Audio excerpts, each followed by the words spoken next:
garden? Do you want this to last up until your first frost date? Garden snack. Are your plants being eaten by pests? Are you tired of weeds in your garden? You tired of the heat? Oh, man. Are your plants looking old and tired? If any of these are true, I challenge you to plant a fall garden. Hey everybody, welcome to another exciting episode of Gardening at Crocs. Hope you all are doing well.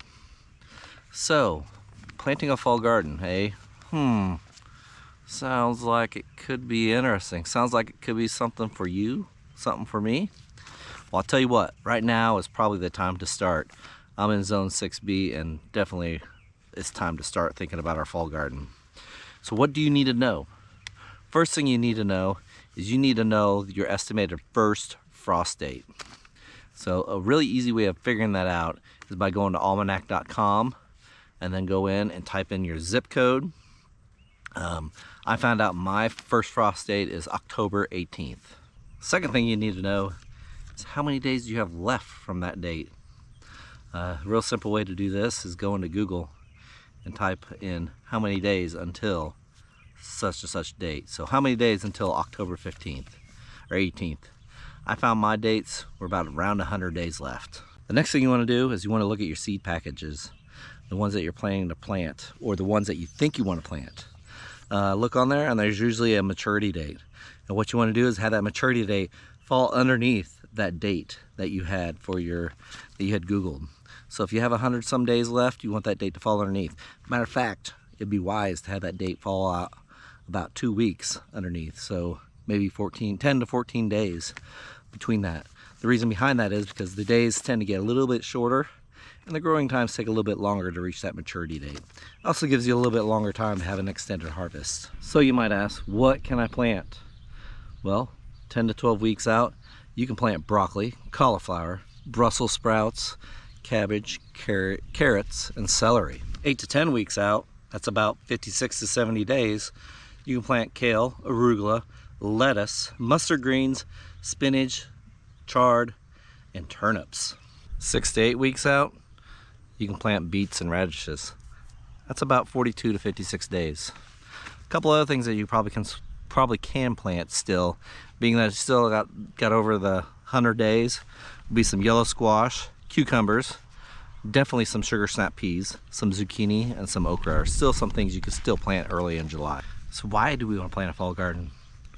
One, you want to extend that freshness all the way up to your last frost date.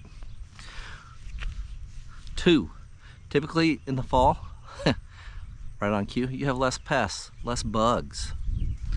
3, typically all your weeds are done germinating. There's also some benefits from plants that have a little bit of a frost to them.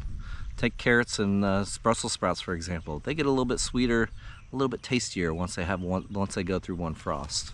But Doug, they can't all be good, can they? Not all good reasons. There are some downsides. Sometimes it's a little bit hard to get some things going in the heat. And yes, it kind of sucks to go out and plant something in the heat. But there's ways around that. And 2, you also have more watering because you are dealing with the summertime temperatures. But there's another way. There are also some things to get around it. So you might ask, what am I planting? Well, a couple things that I'm going to plant this year are going to be broccoli. I have some cucumbers going, some turnips, beets, carrots, got peas, going to do some lettuce, some spinach. I'm going to probably do some bok choy and some zucchini. Definitely start up some more beans.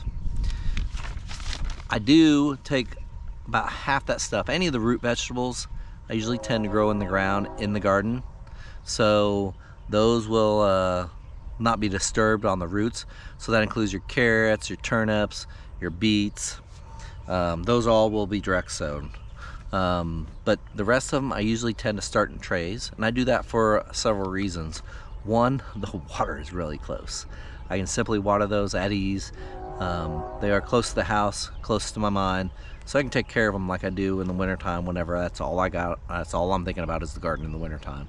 So that's all I can always get those thought about and get those watered and taken care of as needed. The other thing is that buys me more time. I can let some of these summer crops grow. And by letting some of those summer crops grow, I can get more harvest out of them. And then once those summer crops are done and perished, I'll yank them out, and then I will put the new ones in, and by that point in time they should be ready. So this is me challenging you out there to start a fall garden. Try a couple things. Don't do it all, but just try a couple things. I think you'll really enjoy extending the gardening season. Winter is just months away. I challenge you to start. Put down in the comments what you're gonna try to start this fall. See how things go. If you have any questions or comments, like again, put them down in the comments. I love reading all the comments. I usually try to answer every one. If you like what I'm doing here, subscribe. There's more content to come. Don't miss out. Cheers, everybody. Take care.